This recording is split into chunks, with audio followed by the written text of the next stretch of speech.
TWR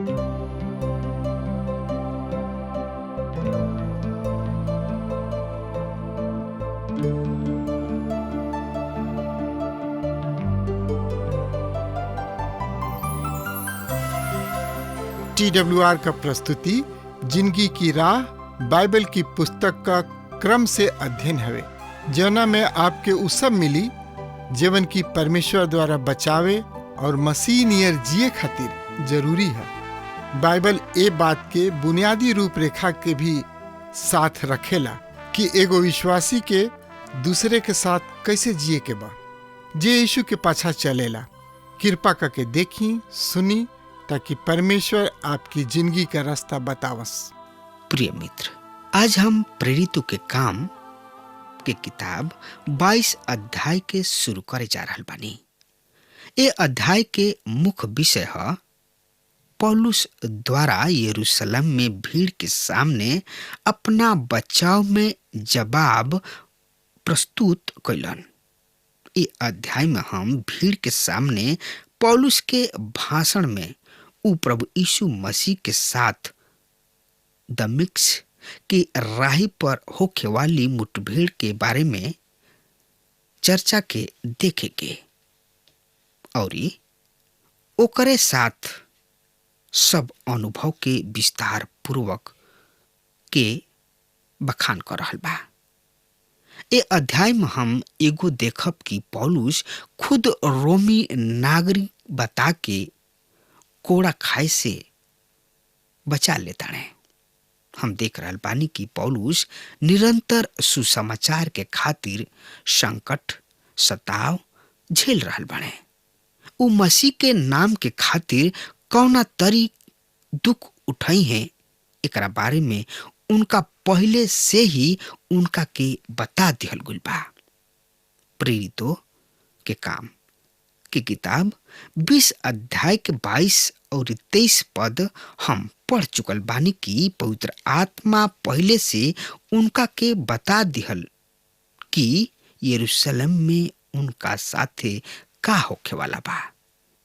21वां अध्याय में हम पढ़नी है कि यहूदी सब पौलुस के मंदिर में पकड़ लेहलस और बहरी ले आके पीटे लगलन सा। तो एकरा बारे में जानकारी खातिर रउआ हमरा संगे आपन पवित्र शास्त्र बाइबल निकाल लेहनी। हाँ, तो ओहमे देखी प्रेरितों के काम की किताब 22 अध्याय 1 पद एह तरी से बखान कर रहल बा, बता रहल बा। भाई सब और पुरनिया लोग, हमार जवाब सुन लोग, जौन हम अब तोहनी लोग के सामने कहतानी। प्रिय मित्र, ये पद में पौलुस प्रभु यीशु मसीह के साथ अपना मुठभेड़ के दोहरा रहल बने। प्रिय मित्र, ये शब्द के तात्पर्य बाकी उ एगो एक ही जाति बेयादरी से संबंध राखत रहन। आई समझे, सुने और विचारे खातिर रउआ हमरा संगे पढ़ी प्रेरितों के काम की किताब 22 अध्याय 2 और 3 पद एह तरी से चर्चा कर रहल बा। जब ओहनी लोग सुनले कि ई हमरा से इब्रानी में बोल रहल बा, तो उ औरी भी शांत हो गए और उ कहले, हम यहूदी हई, जौन की किलिकिया के तरसुस में जनमनी, पर एह नगर में हमार पालन पोषण भइल और गमलीएल के चरण में बैठ के पुरानिया सब की व्यवस्था के अनुसार कड़ाई से सिखावल गईनी और परमेश्वर खातिर उत्साह से भरल रही, जैसे कि आज तोहनी लोग हवा। प्रिय मित्र, उ अपना व्यक्तिगत इतिहास से अपना बात के शुरू कर रहल बने। हम देख रहल बानी कि पौलुस यहूदी अगुवन के द्वारा सतावल जा रहल बने। उ ओहनी के ई सताव यानी कि उ ओहनी के ई जतावताड़न कि हम तोहनी लोग में से निकलल बानी, तोहनियो लोग में से निकल के हम प्रभु यीशु मसीह के नाम से सतावल जाता नहीं, और हम फरीसी हई। यही कारण वश उनका ओह यहूदी सबसे प्रेम बा। उ ओनी के अपना पहला जिंदगी के बारे में ऐसे बता रहल बाणे, काहे कि ओनी लोग के मसीह खातिर जीते चाहताणे। ओहनी लोग के ई स्पष्ट करे चाहताणे कि हम तोहनियो लोग में से निकलल हई। पर परमेश्वर के अनुग्रह हमरा जिंदगी के बदल दिहलस। उ हमार आंख खोल दिहले। अब हम सच्चा और जीवित परमेश्वर के देख सकतानी। प्रिय मित्र, पौलुस के पृष्ठभूमि बहुत ही ऊंच रहे। तरसुस वो समय यूनान के मुख्य शिक्षा के केंद्र रहे, अड्डा रहे। यूनान के सबसे उत्तम विश्वविद्यालय तरसुस में रहे। तरसुस के यह यूनानी विश्वविद्यालय में पौलुस शिक्षा प्राप्त कैलन, पर उ यरूशलेम में भी रहले। वहाँ उ नामी यानी कि मानल जानल एगो मास्टर गमेलियन के चरण में बैठ के शिक्षा ले रहन। यहूदी व्यवस्था के शिक्षा के ग्रहण कैले। गमेलियल उस समय व्यवस्था के महान पंडित रहन। एह तरी पौलुस के धार्मिक शिक्षा भी बड़ा ही उच्च कोटि यानी कि उच्च स्तर के रहे। यही प्रेरितों के काम की किताब 22 अध्याय 4 पद एह तरी से बता रहल बा। सुनी, उंघाई मत, ध्यान से समझी। हम ए पंथ के यहाँ तक सतौनी की आदमी सब और औरत सब के बांध के जेल में डाल दियानी और ओहनी के मरवा भी दियानी। प्रिय मित्र, पौलुस यहाँ मसीह या मसीही शब्द के प्रयोग ना क के पंथ के अर्थ, पंथ के ढंग या राह के बता रहल बने। और राह के मतलब प्रभु यीशु मसीह हमें। उ जिंदगी के राह हमें। उ ओहनी के बतावताने कि जौन कुछ तोहनी लोग आज हमरा साथे कर रहल बाड़ा जा, कुछ समय पहले हम खुद भी इहे काम कैल करत रही जौन काम तोहनी लोग करत जा। एकर गवाह महायाजक और पुरनिया के सभा ह। प्रिय मित्र, 5 और 8 पद एह तरी से बता रहल बा। ए बात के गवाही खुद महायाजक और प्राचीन के सभा दे सकतानी। हम इन्हीं से भाई सब के नाम पत्र भी लिखनी और यह अभिप्राय से दमिश्क के चलन कि यहाँ के लोग के बंदी बना के दंड दिवावे यरूशलेम में ले जाई। और ऐसन भइल कि जब हम लगभग दोपहरिया के समय दमिश्क के नजदीक अब ही रास्ता में ही रही कि आकाश से एकाएक अंजोर हमरा चारों ओर चमकल और हम जमीनी पर मुँह के भरे गिर पड़नी। और एगो आकाश से आवाज सुनाई दिहल, साउल साउल, तू हमरा के काहे सतावत रहा? हम जवाब देनी, प्रभु तू के हवा? प्रभु हमरा से कहलन, हम यीशु नासरी हई जेकरा के तू सतावत रहा। प्रिय मित्र, अब पौलुस ओहनी के आपन अनुभव के बता रहल बाड़े। पौलुस प्रभु यीशु मसीह के सामने व्यक्तिगत रूप से साक्षात सामने हो गइलन और साक्षात्कार उनकर आंख के ज्योति चली गई। उनका धुंधुरावन लौके लागल।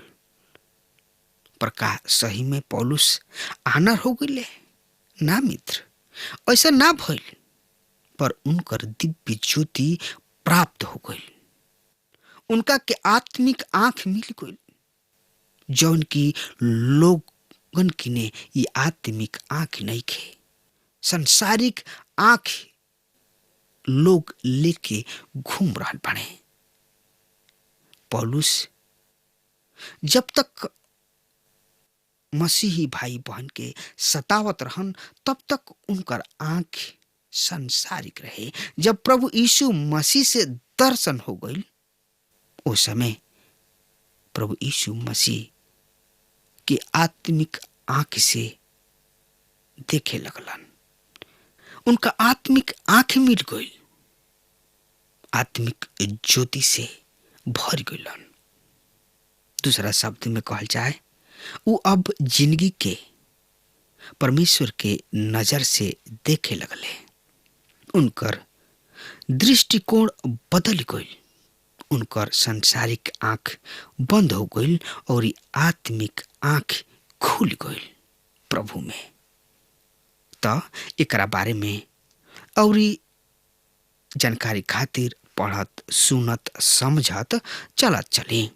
तो पढ़े, सुने, समझे खातिर हमरा संगे प्रेरितों के काम के किताब 22 अध्याय के 12 पद से लेके 16 पद एह तरी से बता रहल बा। जब हननिया नाम एगो आदमी, जौन व्यवस्था के अनुसार भक्त तथा वहाँ रहे वाला सब यहूदी सब इज्जतदार रहन, हमरा किने आके और खड़ा होके हमरा से कहलन, भाई साउल, अपन दृष्टि के प्राप्त कर। वही घड़ी हम उनका के देखनी और ऊ कहलन, हमरा पुरनिया के परमेश्वर द्वारा के ऐसे नियुक्त कैलन कि तू उनका इच्छा के जाना, ओ धर्मी के देख और उनका मुंह से बात सुना, काहे कि तू उनका खातिर सब आदमी सब के सामने वो बात के गवाह हो किया जवन तू देखला और सुन लहा। अब देर काहे करतड़ा, उठा बपतिस्मा ला और उनकर नाम लेके अपना पाप सब के धोला।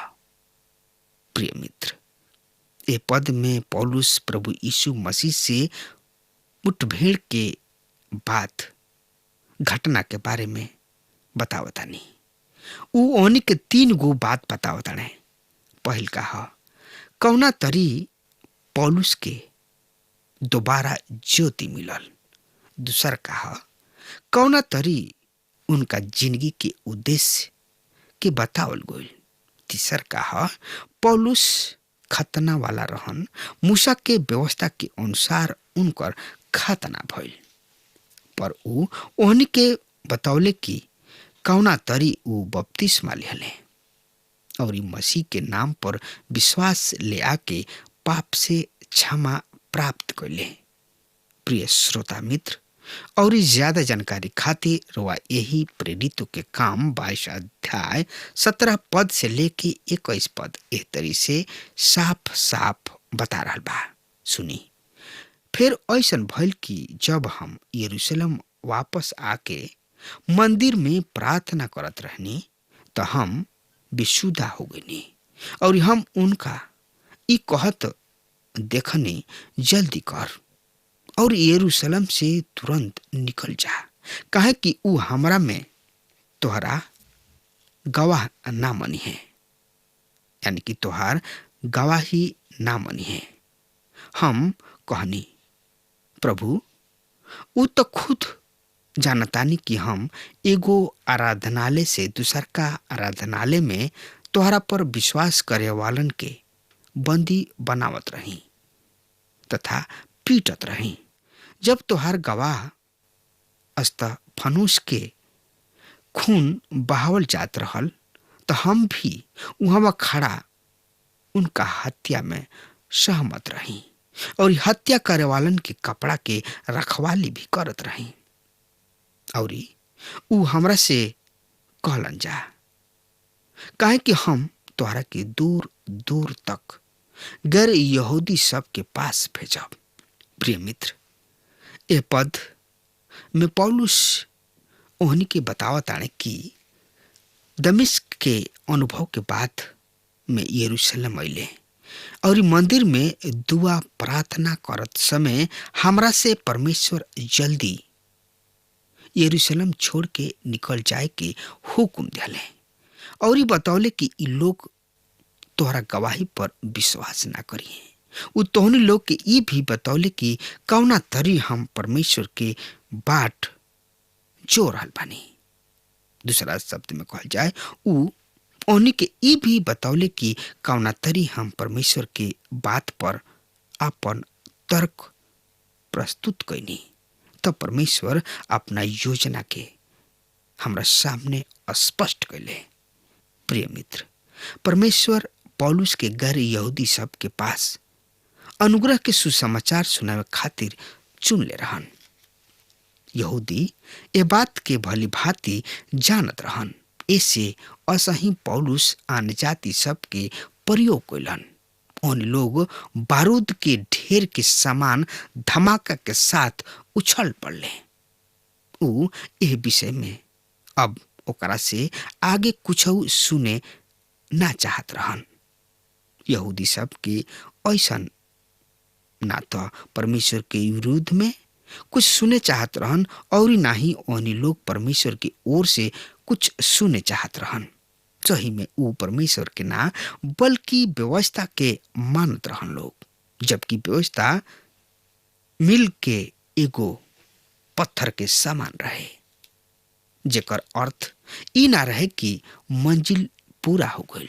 व्यवस्था द्वारा परमेश्वर अपना स्वभाव के प्रकट कैले।